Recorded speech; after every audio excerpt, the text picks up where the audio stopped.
Hey everyone, and welcome to another episode of Mind, Body, and Roots. Today I have my good buddy Eric Verdine. He works with me at one of our 6 dental practices in Missouri, and he's got quite an interesting and expansive background that I can't even tell you about. So I will let him talk about that. So without further ado, Eric. Yo, hey, thanks for having me on. Super appreciate it. Yeah, I kind of got to dentistry in a pretty roundabout way, I would say. Went to University of Illinois. I studied Middle Eastern Studies, Arabic, and political science. And then I got my master's in political science, was an intern on the Hill, worked at the New America with Peter Bergen for national security research when I was in grad school. And about halfway through that time, I kind of realized I wanted to serve my country, but the deeper I got into it, the more I realized that I wasn't serving in the way that I had hoped I would.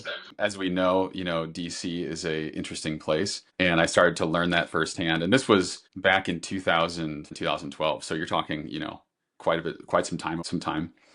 And I learned about post-bac programs where you can go and do medicals, get your prerequisites after 1 year. So I thought that's kind of cool. And I was going to ask my bride to be, hey, would it be okay if I go back to school for a year and then do medical school after that? And she's like, no, too much schooling already. So I go, thumbs up. All right. So I went into business and worked in strategic communications and marketing agencies for some time. And my wife and I thought we were going to have kids right away. So we thought that this would be a great way to start the family. But unfortunately, we weren't able to. We weren't able to. And, 5 years goes by, and her and I are both kind of grinding. We'd already started our own business at that time. I'd started doing consulting as well. And we just didn't feel super satisfied doing what we were doing. There's a lot of sales to that. And we both had thought she had applied to PA school to be a physician assistant out of undergrad. Didn't get in right away, so she just went into business as well. But then again, after 5 years, we rethought and said, you know what? I mean, why don't we just think about going back to school? And she's like, yeah, just go for it. And I go, yeah, you should go for it too. So we both basically simultaneously decided to do a career change. This was when we were about 27. hmm And I applied to post-bac programs, got into the University of Virginia in their 1 year post-bac pre-med program. Halfway through then, one of my good buddies had graduated from VCU dental school, and I visited his practice. And hmm he's sitting there placing implants and doing surgical extractions, and he's wearing these loops. And I'm sitting there thinking to myself, this guy looks a lot like the vascular surgeon that I shadowed at Northwestern. I go, he's doing actual surgery. Like, this is wild. And then it hits me, go, wait, you can do these surgeries without having to do 4 to 6 years of residency and own your own business, and not have to work at a hospital and not to deal with, medical side of insurance. Maybe I should be a dentist. And funny enough, my wife's dad is a dentist, so I always have to say he's not the reason why I became a dentist, but great for family life as well. So went to the University of Pennsylvania, Penn Dental. I'm in Philly and I thought that I'd be able to get involved in the university more broadly, maybe the business school, maybe the design school. But then we got a new dean. None of that happened, and I just got my dental degree, which is totally fine. Did my residency in Fayetteville, North Carolina, at the VA hospital to do, focus on surgery and things. And now I find myself in Rolla, Missouri. And cool thing enough, and my wife went to Wake Forest, got partly while I was in dental school, got the PA degree. So we're in Rolla, Missouri now, working with, more rural population, which is something that we had always dreamed of doing. So which is actually kind of cool to think about. Came here by happenstance, but this is exactly where what we had thought might want to do is serve a rural population. So she's in dermatology, I'm in dental, and yeah, but still doing, all the little side projects as well, the little AI company, working on a board game with my buddy, all sorts of things. Yeah, Eric, you're a man of many talents, man. I mean, I gotta give it to you to have like multiple career changes and then like shift. You're like the epitome of someone that just not YOLO isn't the right word. It's just like fire, reassess, aim again, and fire. And I've heard that before. Like where people that just are the most successful are those that just kind of go for it and they don't really think too much. They just go and then they Hmm. reassess as they need to. And honestly, you embody that pretty damn well, my friend. And I want to say that's kudos to you. I appreciate that. That is, hold on one second. My wife's computer is going off. Can you hear that in the background? No, I can't. Oh, you can't? Oh, perfect. No. Okay, we'll keep rolling. I hear her computer back here. So there's this. If you've ever heard of Stephen Pressfield, he wrote the book The War of Art and Turning Pro. he has this thing, it's like reflect, then act, reflect, and act. And it's this idea that we can't be in our head for too long. We have to kind of take action, see how that rolls out, and then after we take action, reflect on that time again, as opposed to doing both things at the same time, because we can really get in our head, especially when we're going through the grind of things. And I think for me, it was, give this one thing 110%, but when you start evaluating and you start seeing, okay, maybe this isn't the right course. There are little things that we see in our life, right? That those little signs that say, okay, maybe this is the right course of things. And then we can get counsel from that. But sometimes seeking counsel, we can seek too much counsel, Mm. right? And we can put too much, I guess, power or decision making to other people, whether it's family or it's friends, right? And we can rely too much on that. And then at one point Hmm. you have to just kind of say, you know what, I'm gonna go for this. Yeah, makes sense. No, I agree. I like it. And I think that's the beautiful part of like just going for things. Because in my experience, you freeze up on the things that you overthink on and things that you just kind of rapidly do and then readjust your systems. You end up being more successful in that type of stuff, I think. And so what you said is hits right on spot. So okay. Well, I was gonna say Yeah. part of it too is when we have this vision of what something is going to be like, Mm-hmm. and we have to be open to realizing that the vision or the idea that we thought that it was is not accurate. And Mm. I think that was a big thing for me when I went out to Washington is I came from this small rural town, where the county seat, only 10,000 people there, but we're the biggest town within, X amount of miles. I say Mm-hmm. growing up in the cornfields, right? I had this idea, oh, I'm going to go to Washington. I'm going to be with all of these people who just care about serving and want to just help everyone.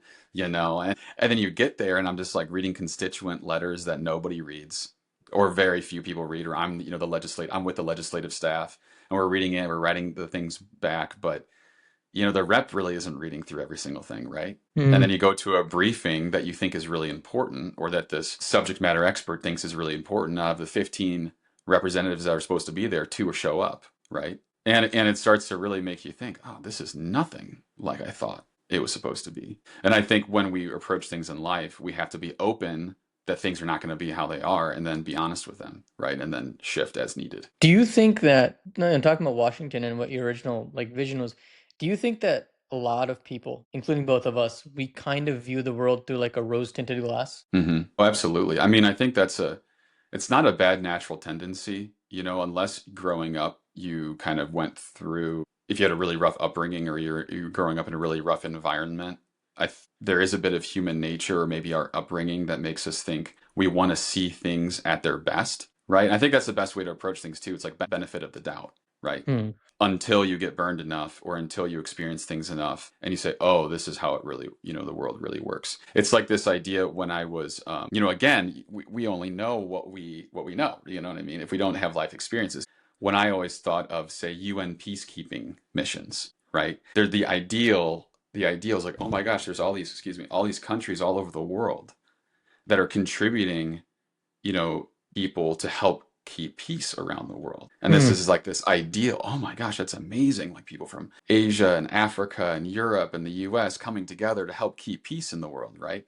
And then you go and you learn about how disastrous some of those peacekeeping missions can be, or Hmm. how politicized they can be, or the atrocities that can be made by, quote, peacekeepers, right? Maybe not at large, but certain individuals. And then you're just shocked. Like, how can this be? How can humans be so cruel, right? Hmm. And that's part of that learning process, gaining wisdom over time. Yeah, you're right. You're absolutely right in that. So okay, let's take it back to Middle Eastern studies in Arabic because Hmm. to be honest, you're a white guy from the Yeah, Midwest. sure, sure. Like just throwing it out there completely. What made you so alert to that? Like that's such an interesting like pursuit of knowledge. Like why that? Sure, sure. So again, grew up in a small town, and I wasn't born there in Morse, though. I was born in Northwest Indiana. My family moved there when I was in first grade, but it was Mm-hmm. definitely a sense that we weren't of that small town, right? Mm-hmm. There were families who had been there for generation after generation, and there was a sense of feeling like an outsider, even though that's not necessarily true. But growing up, going into high school, I always knew I just wanted to get away, and I wanted to learn things. I felt like it was a very this is on average, right? No disrespect to anyone, but there was this sense of insulated thinking, right? And it Mm. was predominantly white, white school, very, very little diversity. And I was always fascinated by cultures and languages and things like that. So I took a lot of languages in school. And I said, okay, what are the hardest languages there are? Because I like to challenge myself. It was Russian, Chinese, and Arabic. You're So I wild. took Chinese at the community college. And I was like, okay, but then this was the height of the Iraq War. So this Yeah. was between 2004 and 2008. Yeah. And everything was getting hot with regards to things happening in the Middle East. So this is coming out of 9/11. This is barely any time after 9/11, right? So there was this massive amount of interest in learning Arabic. And if you come from a, Latin language based, French, Spanish, English, right, Latin and Germanic, you look at Arabic, you're like, what the heck is this? This just looks like cursive. Yeah. I didn't know cursive and backwards, right? Pretty Right. much. And it was just super interesting to me. So I thought, hey, what the heck? Let's do this. So I kind of dove head first into it. I got the book Alif Ba. There's this really famous, El Kitab, right? The whole El Kitab, series, yep. right? Yep. And I started with that in high school, and then when I got to Illinois, I went, head first. So studied in Syria, Egypt, and Morocco during my time in college. Took more Arabic credits than I think any other subject. But I think the whole national security thing was part of it as well. This idea of serving my country, helping um, fight terrorism, quote unquote, if you will. I think I was kind of wrapped up into that whole patriotic fervor. Hmm. I mean, that's just what it was, right? I also was just learning about all of these things. Uh, Hmm.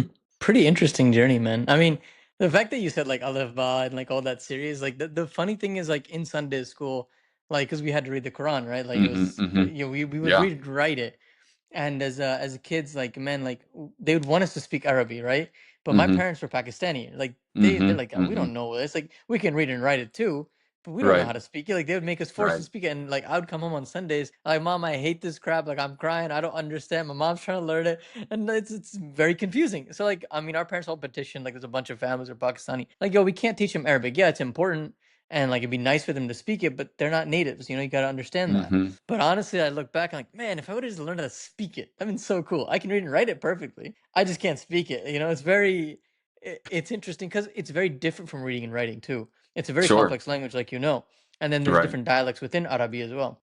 Right. So it's interesting for sure. I mean, it's cool that you've learned it. And like, did it help you on Capitol Hill when you were working there, or did it? I would say that it made me very attractive to, the counterterrorism, national Mm-hmm. security arm of things. Mm-hmm. I think, but it wasn't uncommon for people to be learning Arabic, but I think it was uncommon for people to say study in Syria or do an Arabic only program or, Okay. be an and I think getting to a place where you're conversational was more rare, if you will. I Mm-hmm. think I was way more conversational than I was able to read and write, Mm. but I mean, it definitely expanded. I mean, not only expanded my knowledge of cultures and people and languages and food and all of the beauty that comes along with learning another language, but it really expands your mind in terms of how to memorize and how to, Mm-hmm. read things differently. I wonder if my math skills are better because I did math right in high school, and then I did all this Arabic, all this Arabic, all this Arabic, and then I had to do math later on, and I Mm-hmm. felt like I was learning differently. But then, of course, math, algebra, right, was founded more in a what is it, Semitic or Arabic sphere of language, and it's very interesting. Yeah, I mean, algebra itself was originally called algebra. It was created Hmm. by a mathematician. I can't remember his name, but you're right. And so, like, all of the original algebra and like trig and like even calculus has a lot of Arabic origins. Not fully, because I think they actually borrowed it from the Greeks Hmm. and such, but they were able to take it to another level. So Was you're it Ibn absolutely Ibn correct. Sina? Wasn't he really involved with Ibn Sina did sciences? a lot.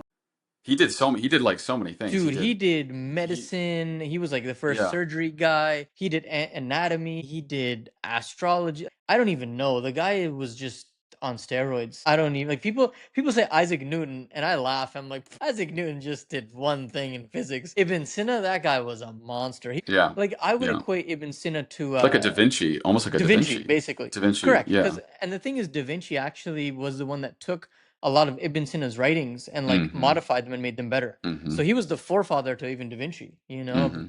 invention. You know those, I think it's a Renaissance. I don't know if it's I don't know what period of art it is, but there's that really famous portrait of a bunch of scholars from Hmm. throughout times. Ibn Sina's there in there. Yeah, Yeah, yeah, yeah. I think his yeah. Latin So name is Avicenna or something like yeah, that. it's Avicenna. The Latin Yeah, term is Avicenna, correct. yeah. And the thing is, like, people in schools, and I think this is a big thing to talk about, is, we skip over the Islamic golden age and the empires. And I Mm-hmm. tell people, I was like, you guys don't understand, like, maybe this is some religious bias to a certain degree, obviously, but if you look at the Renaissance period, it was purely inspired by the Islamic golden age. Because Mm-hmm. after the Mm-hmm. Islamic golden age and they started going to a slight decline, then the Renaissance picked up. That's where Mm-hmm. European innovation took it to the next level. But the foundation and the basis was all done by the Islamic Golden Age. And it was the Mm-hmm. fall of reading and thinking and innovation due to extreme religious views by the imams at that time. Mm-hmm. That they said that they were going beyond the beliefs of what Islam was, which was untrue completely. They shut it down and they burned all the knowledge in the books, like and such. Whatever was given to Europe, they were able to take and fabricate all those things and create the Renaissance from, which is kind of cool. Mm-hmm. It's super cool. It's very, It's very super cool. unique. It's like all this hidden knowledge from the past that we've never been able to. I mean, we just don't know. So like the Library of Alexandria, right? Hmm. It's just massive, massive collection of books and literature and scrolls, totally destroyed. To kind of go a little bit on this idea of history and what we learn in school. I mean, talk about my mind being totally blown, having all Hmm. coming to college with all of these preconceived notions of the US, our role in geopolitical politics and things like that. And then you start reading all of these books and learning all this history and then going abroad and talking with people and things. And you go, wait a second. So you're telling me XYZ, you know what I mean? Like this is crazy. I really start shifting your thinking. I think during this time I became a lot more of a global citizen, you know. Mm. I mean, I love this country. I'm so grateful to be an American. In a lot of ways, you win the lottery of being Hmm. born You do. here. But there's so many more people out there. There are so many, and we're being spoon-fed a certain information. But it has to be that way in the sense that no human being can totally download all of history, Hmm. until we all have Neuralink Hmm. or we're all hooked up, right? So they have to filter in some way, but it's really unfortunate how much filtering there is. I mean, not only from a domestic issue standpoint, like say Native Americans, right? But also everything else, right? How Latin America was formed, how the Middle East was formed, all of these, countries, how the borders come to be, right? Africa, oh my gosh, you know what I mean? We could go on and on and on. Yeah, I feel like you and I could, because we read so much that it's like we could just have like a debate, like just seriously, like not only a debate, just a really thoughtful discussion. We've kind of had that in person when we do talk, just about like how interconnected and how much impact we've had on the world over the past thousands of years. Like we all learn from each other. And I think that what's lacking in today's society is that we no longer do that. We no longer have open Mm-hmm. discussions. We Mm-hmm. debate more and we tend to listen less. And I Mm-hmm. think that's not a good thing. For sure. For sure. Yeah, I totally agree. I could go down another rabbit hole with that, but yeah. Now, please go ahead. I mean, why not? Just go Well, for it. it was like this idea of I was listening to a podcast the other day, and they had, I think it was Brett Weinstein. There's a brothers, Brett Weinstein and Eric Weinstein, and Brett, I think, is the biologist or evolutionary biologist, and he was saying how education right now is becoming purely consumption oriented, where people are just asking questions and then they're immediately getting answers. Right? We can just go on GPT and say, what's the perfect drink, to make, or what's the perfect coffee combination to make, and we don't have to actually think about it. Where as before the internet, we'd have to test and play around with it. What should the temperature of the water be? How should the grounds be? How fine should they be? And then taste it. Does it taste good? Is it too bitter? Is it too light? Is it too whatever? Right? Now we just know it exactly, and it really hampers the critical thinking. And it's like this idea of, I wonder if this one of the reasons why we can't listen and then think and critically think about what the other person is saying is because we're just consuming information and then we're waiting to spit out our information, right? Mm, Yeah. So it's very, very interesting. it's very We're not interesting. wrestling with ideas. We're not Yeah, wrestling with ideas ourselves, and then we're not wrestling with ideas with others. absolutely. Absolutely. So, okay, Eric, in terms of your craft, you also do a AI driven newspaper for dental and other stuff. Tell me a little bit about that. What gave you that idea? Where are you going with it and all that fun stuff? Sure. So I've always been into tech. I've always been into tech, and I've always been fascinated by it. And I'm also really passionate about teaching others, teaching people about things. I Hmm. get really excited, and I just want to tell everybody everything. So I thought, why not put it into a form where I can tell people and then not annoy those that I know, but I can just, if people are interested, they can subscribe, and if not, that's fine. They don't have to. And the advent of, ChatGPT and these big language models really blew my mind. I mean, I was in total awe and shock as to the capabilities of these things, these tools, and I wanted people to know about them because it was doing things for me,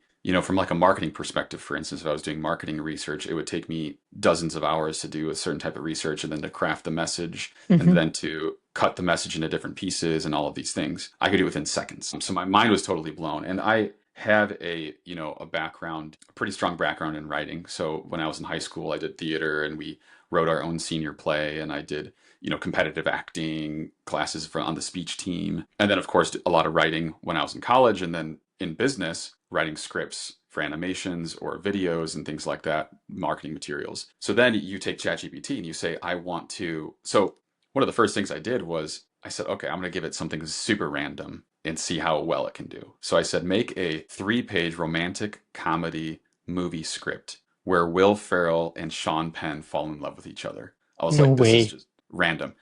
I mean, pops it right out. It's like Will Ferrell's at a beach, he's making a sandcastle being all silly, and then Sean Penn's walking down the ocean scape in like this mopey mood, and they run into each other, and I was like, this is insane. It just did this within seconds. So anyway, I thought of all of my creative friends who are writers for livings and who are graphic designers, and I go, they need to know about this. It's going to take their jobs.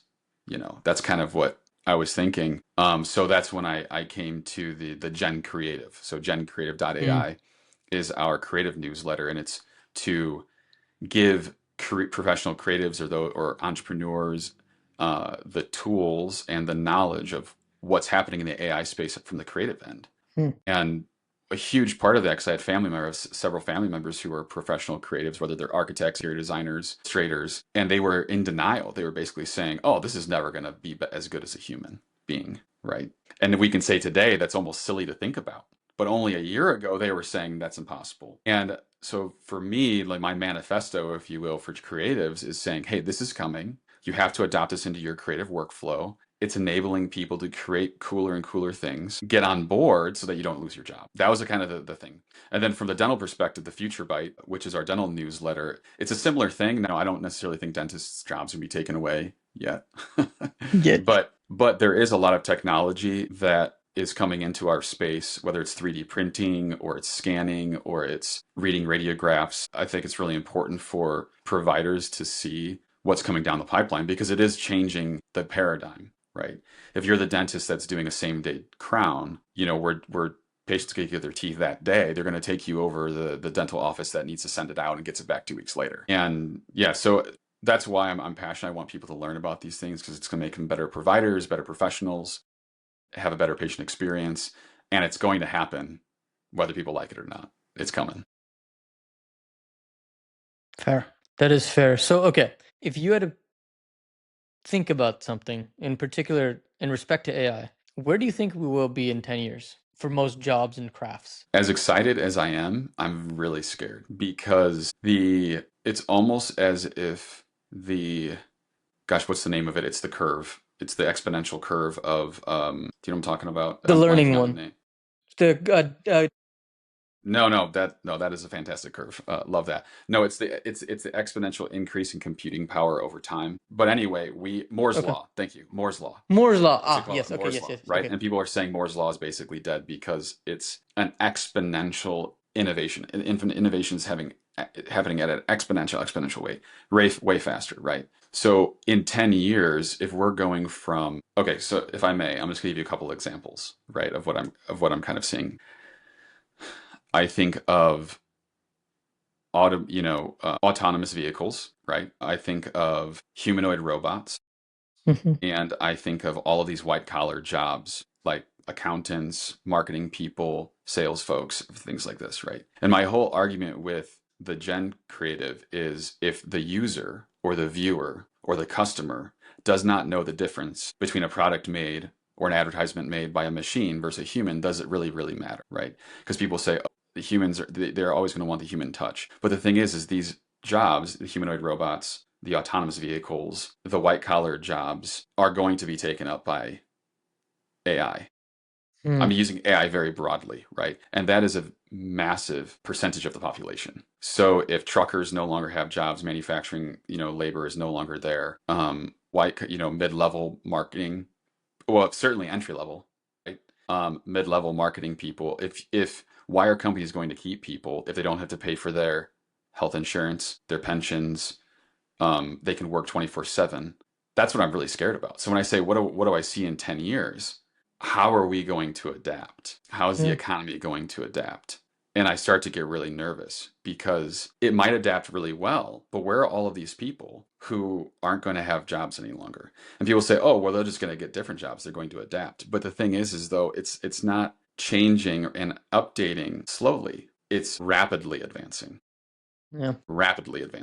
exponentially. So one of the things, and I'm not a computer scientist and I'm not an expert, I'm not pretending to be, but there is a article came out a couple weeks ago that Google designed a robotics model that allows the robot to watch, like capture video of a human doing actions and then be able to mimic its actions. The amount of variables that are within the video of showing the movements of the robot are absolutely insane. Back in the day, they had to be programmed. Now it's able to program itself. It's able to obtain all this information from the environment, program itself, right? So that is that is a leap. That is a leap forward. So humans tend to adapt very slowly. Hmm. They adapt very slowly. So what I'm concerned about is that the general population is going to wake up one day and AI is going to be part of their lives to a degree that they had no idea. Hmm. And for those out there who might be saying, "Oh, this isn't happening," like blah blah blah blah blah. Okay, just to give you a couple examples. I have a patient who works at a regional warehouse, and she's taking classes on how robots are going to start entering their warehouses to do human jobs. Hyundai, who bought Boston Dynamics, just obligated themselves to buy 10,000 of their humanoid robots, right? Wow. Figure AI, which is another humanoid robot company, already has their robots in BMW manufacturing facilities. Yeah. Elon Musk, in his earnings report few weeks ago, said he thinks that they will be producing 1 million of their Optimus robots a year within 5 years. So obviously Elon's kind of crazy, right? And he has these insane timelines. But let's say he's off by 75%. Hmm. That means they're still producing 250,000. Yeah. So I know that's like a long way to go around, but I think when I see the future in 10 years, I see no more Uber drivers. All the cars are autonomous. I give plenty of examples of that. Waymo and all them. Yep, Waymo and all of them. But even Amazon has an autonomous vehicle, arm. I see. So Uber drivers are gone. Semi trucks drivers, probably gone. A lot of the white collar jobs that sit at computers are not going to be necessary anymore. Most creative jobs are going to be totally augmented. So that's a kind of a scary prospect. Now, like the good part about that though is that we're going to have goods in ways that we never had them before. We're going to have movies and television and entertainment in very customizable ways. Education is going to be totally different and maybe really helpful. So there is positives, but there's also some scary things coming out too. Last question on this topic. How do you think the US can adapt? Or is it too late to adapt to this integration of AI? I don't think it's too late because it hasn't been. I guess I'm saying I don't think it's too late, and then I'm trying to think of why I don't think it's too late. But I guess because it hasn't been integrated into our day to day in a way that we can really, really perceive it. So that gives me hope that there's still time. And I think that I know tech leaders are already planning this massive change. So there's recently a petition signed by a bunch of the tech CEOs to each of the state governments saying that AI training should be required in all public schools. Hmm. That's a big, that's a big step in that direction. I'm really worried about the when we look at the curve of things, right, there's an average, right? And you're thinking like the first middle third of people who just are not paying attention at all. Hmm. They're the people spending the 5 hours on their phones, the 6 hours watching TV a day, and they're just going with the motions, and they're not even going to know that they're going to get rocked until they get, say they get laid off or, yeah. So I don't know. I don't think it's too late, but it's happening really quickly. A lot to digest, Eric. It's not going to be Yeah, I'm pretty. sorry. Yeah, it's No, it's a no, heavy it's it's a heavy thing. I mean, if I may just say like another point is I saw an article the other day. I sent it to my buddy who's training in ophthalmology. I sent it to my buddy who's training in neuroradiology as well. And it was about how AI outperforms surgeons, right? And when I was thinking about that, I was like, how's that possible? But see, when you go into an OR, it's not like a dental practice where they're in the chair and they're moving around. They're like, oh, doc, like I'm feeling that, blah, blah, blah, right? No, they're under general anesthesia. They are totally knocked out. They are strapped to the chair. They are not moving, right? So the amount of variables that are there and individual, I guess, personal interaction you have with a patient is not there. hmm. So if you can train a robot to just do the surgery and they're better, they're better, then what, right? I mean, radiologists, I think, are in trouble. I mean, really, they're outperformed every single time. It's like an AI drone beats a fighter pilot 100% of the time. Yeah. So I don't know. It's when we hear these things, people say, "Well, I'm not going to want a robot to work on me." And you go, "Well, if it's proven that they're better, are you sure?" Yeah, exactly.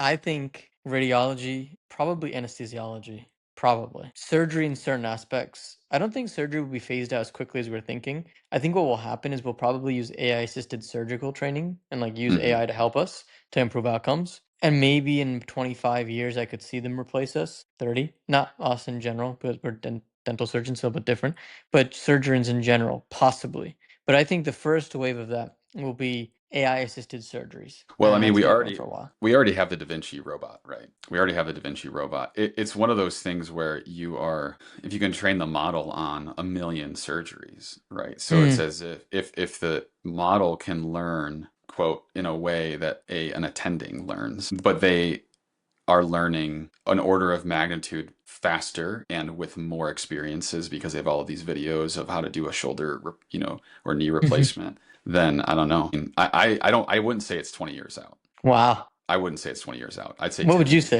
I'd say 10. 10? Hmm. Yeah. Well, there's a Okay. difference, right? It's between like what the capability of the machine is, and then what is the adaptation with the hospital system and the insurance and patients and all of that, right? So I guess we'll see. Okay. Fair, fair. Okay. All right, let's move on to body. Now, Mm. Eric, I know you're Hmm. like a 4:30, 4:15 kind of guy like me. I mean, I'm a 4:40 kind of guy.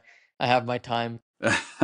We're morning early risers, and there's quite a few of us actually out there. I'm learning recently. I thought it was like very few people. A lot of people do this. But how do you take care of yourself from a body's perspective? Like, do you work out? And then also, what about spiritual? How do you take care of yourself? Like, what are these things that you do to keep your body moving at the level that you're moving at, basically? Sure. So right now, and this is kind of developed over many years of Hmm. trial and error and testing and kind of realizing why I was convinced, right, that nutrition and physical activity are necessary.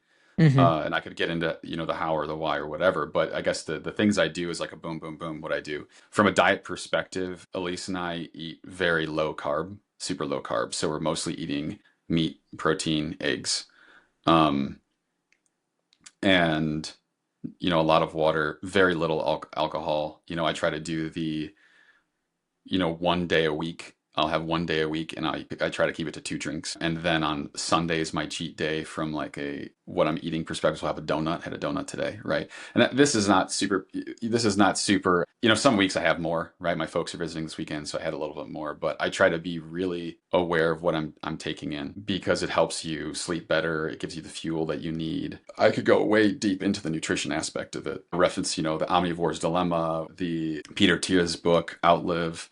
There's a lot of things that go on the nutritional side. So then physically, I do a lot of cardio and weight training. So I've run several marathons. So I'm a distance runner, but I kind of do that from a cyclical end. And right now I'm doing an app called Street Parking, which is kind of CrossFit-esque.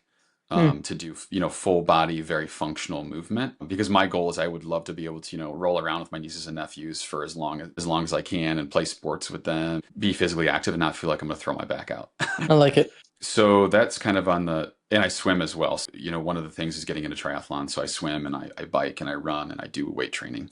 Um, and pretty, I would say, regimented with that as well. Hmm. Very cool. So where did you pick up all these habits? Like, what prompted you to start doing these things? So I was an athlete, in high school. I did cross country, I swam a little bit. But when I was at UVA and I was doing my post-bac, that pre-med post-bac, I really needed to clear my mind. Hmm. And I had been running, I had done a marathon already, and I had run a little bit, but I wasn't really convinced of this idea that of how much physical fitness helped mental health. And it was really challenging time. I'd go out and I'd run, hard for 10 minutes. And I would feel so much better and I would just feel so much more feel all this clarity. And I realized, holy smokes, like this really, really helps mental health. Hmm. When you're able to get that cardiovascular system going, get the strength in, you just feel better, right? And that's kind of when I became convinced, okay, this is a necessary thing for life. And then from a nutritional standpoint, I was definitely thinking, oh, this is what I can eat whatever I want. Who cares? I'm I guess skinnier, a higher metabolism, so I didn't really think, oh, it's fine. I'll just keep doing what I'm doing, and it's no big deal. But there's this time where, right around the same time at UVA, my wife had started an anti-inflammatory diet for some of the health issues that she was having, and I started going along with her. Oh, okay, I'll go along. That's fine. And over the winter break, I went out and ate just absolute garbage. And what broke the camel's back is we were at Wake Forest, and I had fish and chips and a beer and fries, and that night my body just like broke, and I was sweating, and I was just like, oh my gosh, I just feel everything that I had just eaten for the past week, and I go, holy smokes, food does actually affect how Wow. you feel. So then when I started doing her diet, I started sleeping better, started feeling better. I had more energy. My acne went away. And I was like, okay, I'm convinced. And then it was continuing to read more and more about how much carbohydrates affects us internally, how fat is stored, what high fructose corn syrup can do to you, how good eggs are when everybody said eggs were bad, right? The negatives of pastas and breads and all of these things. So where food comes from, just when you start accumulating this knowledge over time, and then you start to experience it in your own life, and you so, oh, okay, this is actually good for me, right? So yeah. Yeah, I'm a big egg guy. Every morning I'm a boiled egg, two eggs with like some type of like whole wheat toast. And honestly, Hmm. like those days that I eat that, I feel more energized. Actually, I've noticed that. Like after a run, I feel good. I don't feel bloated. Hmm. I'll have like a Greek yogurt with that. And I'm just like, when I eat clean, I agree with you. And I kind of want to ask you, I'll pick your brain more about this on a side note about the anti-inflammatory diet. I'm curious to see your thoughts on it. Do you want to kind of touch on that a little bit? I'm No, just on the wish, can you say that again? the anti-inflammatory diet, like what does that include? And like, what does that what do you have to do to be a part of that? So basically, from my understanding, it's been a while since I really kind of went back to it, but it's basically like carbs. Hmm. Carbs add to inflammation, and I don't remember the science behind it, admittedly, but I definitely feel a huge difference. And it was basically just eating fruits, vegetables, and meats, and just staying away from the pastas, the breads, the crackers, things that are really refined sugars, very processed foods, just keeping away from that. And so for her, it was, endometriosis, having the overgrowth of tissue, Hmm. and I think their theory was that, and this is the same thing with cancer cells too, is that they're going to break apart the easiest energy source, which is carbohydrates. So if you have carbohydrates and you're able to process that energy real quickly, then you're going to be able to grow more. The tissue is going to Hmm. be able to grow. The cancer cells are going to be able to grow. So removing that energy source from the body can really help. So now it's one of those things where you crave what you eat. So I crave more healthier foods, and then I do junk foods. When I eat junk foods, then I crave more junk foods, right? But you have to get over that hump of uh that you got to get over that hump, right? Of wanting it, of having that desire to it. And there's a lot of people that get into this idea of how sugar itself can be an addiction. You can become addicted to these refined carbohydrates. So you're drinking soda all the time, or you're having just, sugar in everything that you eat, then your body's going to keep wanting more and more. Hmm. And then it just gets Very stored as interesting. fat. If you can't, unless you're burning it off, it's going to get stored as fat. It's fat. And then you Interesting. have all this metabolic disease, and then you're talking about diabetes, and yeah. Well, I'm a big water guy. I like water. I like sparkling water, like just to kind of get that fizz. I know I've always Hmm. liked that stuff, but I don't like sodas. I can't drink them. It's weird. And like I was even a when I big eat outside, Mountain Dew Code Red. That was like my thing when I was in high school. It's just like like yeah, this. that was good stuff. But honestly, like I just stick to my rice, chicken, salads, and fruits, and I'll have like Hmm. my minced beef and stuff like that. But I like to cook at home rather than eat outside more often than not. Hmm. Fruits and salads are something I've always struggled with, but I'm starting to get back on it. But you are right. The You're thing right. that's interesting with fruits, though, is you can have way too much sugar just from eating fruits. Like, so if you're thinking of a smoothie and you go, okay, I'm gonna make a smoothie, right? You put X amount of like oranges and bananas and whatever in that, and then you drink it. You would never sit down and eat all of that fruit at once. Your body would tell you, okay, this is enough. I'm good. Yeah. But when you're drinking it, you don't have that mechanism to stop you. So then you're intaking way more calories, way more sugars, even though they're natural, than you should have, right? So that's kind of an interesting one as well. Rice, we ate a lot of rice, and we stopped recently because Really? it's a lot of carbs, and then it just makes you bloated. It fills you up, but then I'll just get hungry, a day or an hour later, or an hour or two Mm. later. So there's a lot of debate. Like nutrition is like fitness and like finances, where there's a million people out there saying a million different things, and not one way is right for one person. And if you really want to get to it, then you need to do blood work, and you Yeah. need to do a lot of data. You need to get a lot of data to see, okay, am I doing enough or am I not doing enough? Mm. Absolutely. And I think at some point, being of South Asian descent, we do a lot of carbs, our rotis and Hmm. our rices. I mean, I mainly have rice at home. I mean, I like a cup. I limit to a cup. I like measure it out, but I try not to have more than that, like in a day. But like, I try to control it. But I do agree with you. It's like, I try to do like whole wheat breads and like the Hmm. heavier carbs. Cause like, I know with the white breads and the refined ones, you're just eating empty calories essentially. Hmm. Hmm. So Yeah, I mean, I love rice. I love rice. I love South Asian food. It's just so good. I know, man. And I just crave it's creamy, so many flavors. Yeah. Yeah, it's hard. No, I mean, it's hard. Yeah, it's tough. but again, it's not. We shouldn't just be super strict all the time, right? We have to indulge Hmm. every once in a while. Correct. Yeah, It's different. It's different. yeah, yeah. So let's get to the last part of the podcast, Uh-huh. and that is going to be the roots part. So Mm-hmm. you talked about growing outside of Chicago in a small town, and I know you kind of tapped on not having a lot of diversity and such. So what was it like growing up? Like, was it very single-minded, like you mentioned earlier? Like, kind of touch on that a little Yeah, sure. So, yeah, it was definitely kind of your very prototypical stereotype of like a small town in the USA, right? bit. So everybody was going to the football games on Fridays, and the football team was like the coolest thing, Yeah. that you could achieve. I know but Corn Fest, that was the thing everybody was excited about during the year. And there's nothing wrong with that. But is a very, very small microcosm of the entire world, right? And I think, I grew up in a very blue collar home. Neither of my parents went to college. So there was less of a of a global perspective of what things you can study or people that you can meet and things that you can experience, and this otherness that I experienced by being from a small town and seeing how people gravitated towards like these very specific events in the town, and honored certain very, very tiny things, right? That I wasn't really attracted to. I had this desire to just reach out, just go out, see the rest of the world, see what else is out there. And that's why it kind of steeped into all these international studies, taking Spanish and French and Italian, all these different languages, because I wanted to see the diversity of the world. So it's kind of interesting. It was this small town mentality, if you will, really propelled me to want to see the world and do something adventurous. Yeah, it was a good. I didn't really realize how much my small town upbringing and being a first generation college student, if you will, affected me until way later. Mm. Until way later. It was when I was applying to dental school, and I didn't start dental school until I was 30.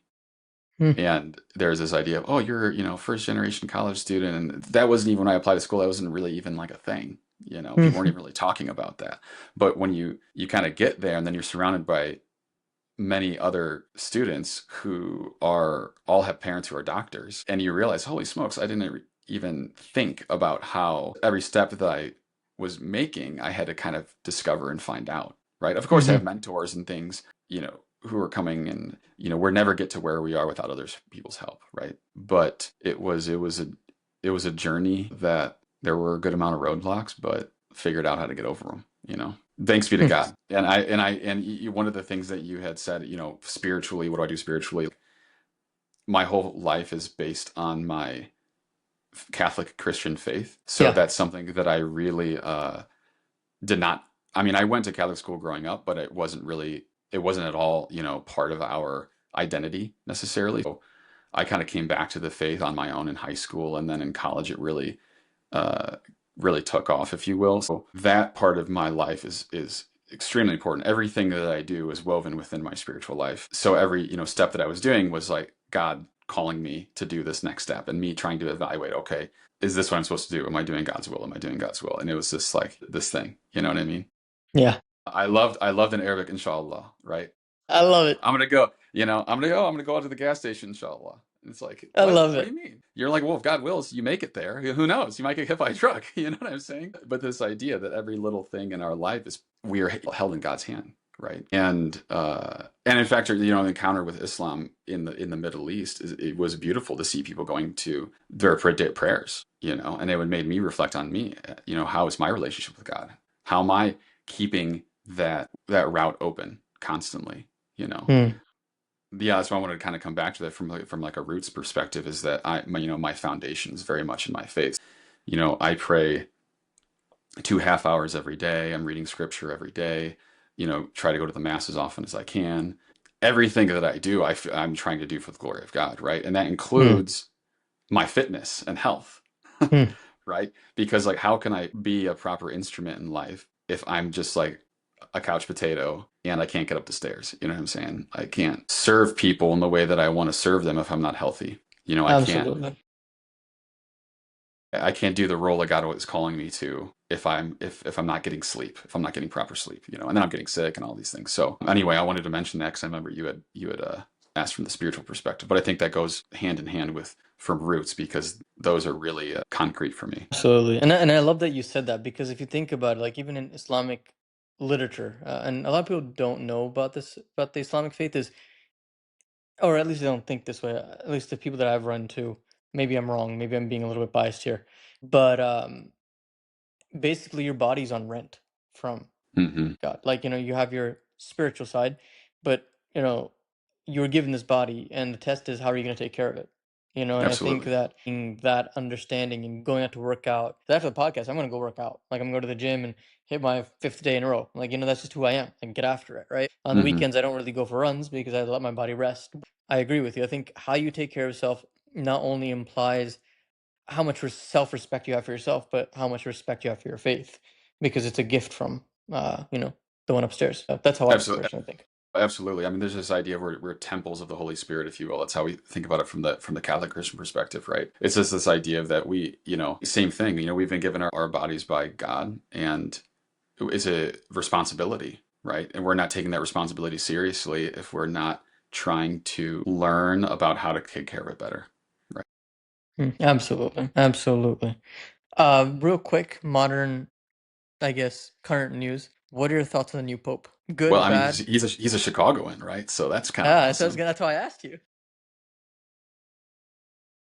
What was so amazing is nobody would ever thought that an American would be elected a pope Hmm. because of the geopolitical space that America holds, right? So Hmm. the people wouldn't say, "Oh, that's another thing that America has. Now they got a pope," right? But what's Yeah. interesting about this guy is that he spent the majority of his adult life outside the U.S. Hmm. and he's a naturalized Peruvian citizen. So what gets me excited about him is that he's a global citizen. He's not just, oh, I'm a hardcore American and all these things. No, he is going to serve the whole world. I mean, there's over 1 billion Catholics. I think it's one point, like, a quarter, a billion and a quarter, which is wild to think about, right? So he speaks, four or five languages or something as well. So it's pretty cool. Yeah, I'm excited. One of the things I just saw recently, so he took the name Leo the 14th. Hmm. And Leo the 13th came out with a writing called Rerum Novarum, and it was during the Industrial Revolution. And it was about keeping human dignity during this Industrial Revolution, of how humans have a certain dignity to them, and corporations and states need to realize that they're just not fodder for the industrial machine. And he stated that he took on the new name of Leo because of the AI revolution, and how there's going to have to be this focus on human dignity. My buddy just sent that to me, him talking about that. And I go, man, that is awesome. Let's go, because it's true. We're going to have to really ask the question, what makes us human? What makes us unique?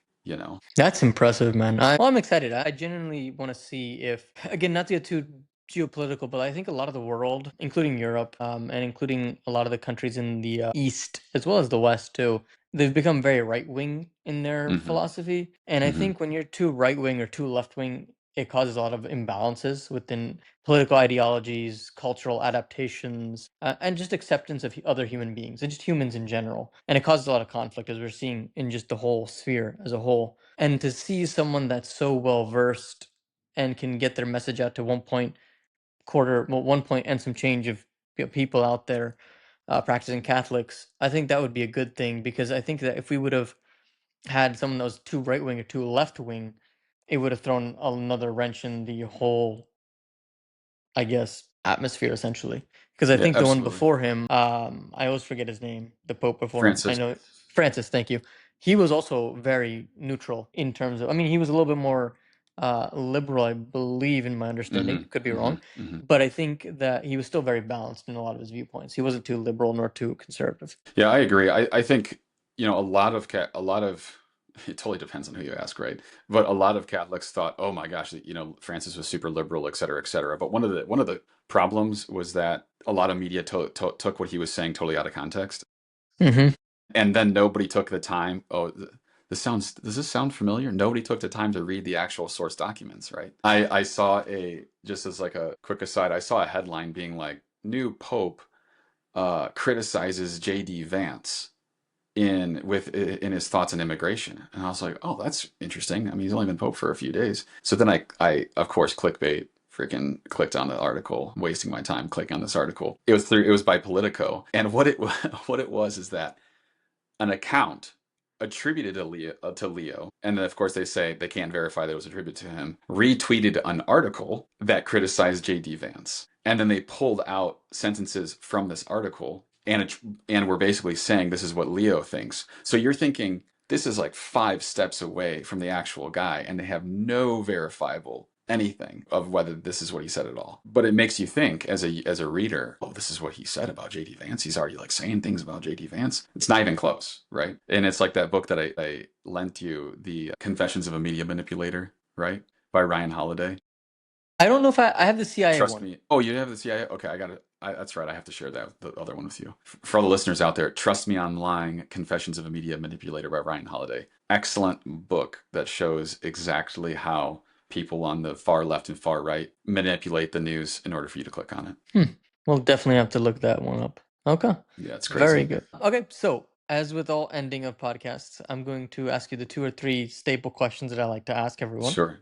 Go for it. Now, please excuse my ignorance here. This is where That's all something right. I'm still learning. But as a Catholic, I don't know if you get cremated or if you get buried. I don't know. I think it depends, Mm-hmm. right? It depends. Mm-hmm. But I don't want to insult anyone. On your gravestone, if you have one, that's why I've changed it that way. What would it say and why about you? Oh man, that's a really good question. I think I just wanted to say, son and child of God.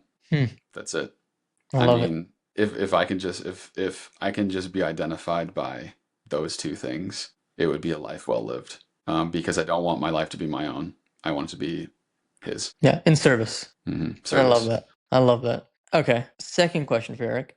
Who is Eric in one word? Jeez, that's I one asked word. some hard ones. Yeah, dang, that's pretty good. You're gonna have to be like an edit where it just goes straight to my answer because I have to think for a second.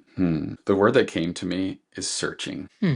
Why? Or explorer, because I think my life has been about trying to find what I'm supposed to do. It's the relentless search. Am I doing what I'm supposed to be doing? And not in an obsessive way, but more of saying that my life is not my own. So am I doing what I'm called to do? So I'm constantly searching and exploring and seeing what that is.